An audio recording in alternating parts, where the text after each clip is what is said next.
समस्त को good morning केदा अच्छा सब आशा कर आपण मैंने समस्ते भले करथिबे आ मुई तो भले कर आ देखि पाथबे पातल हंडा बाहर रे मुई अच्छे पातल हंडा करा हिचे तापरे एडा चन्नी पत्तर करा हिचे आ से आडे देखि पाथबे एडा सिंगड़ा मिर्चा करा हिचे आ याडे मिर्चा जगा हिचे एडा सब मिर्चा से आडे एडा मोर बुहेन आसुचे देखुन पातल हंडा उठे बेग तुली करी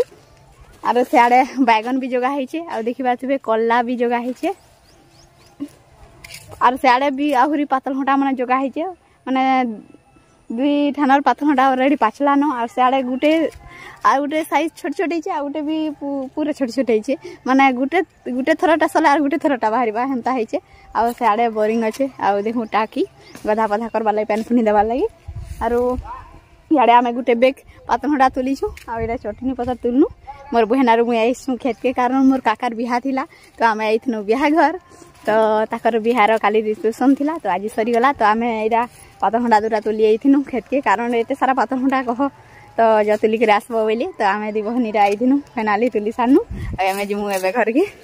तो याडे ताके खेत भी देखुन घर बनैछन एडा ताकर खेतर घर तो बाय।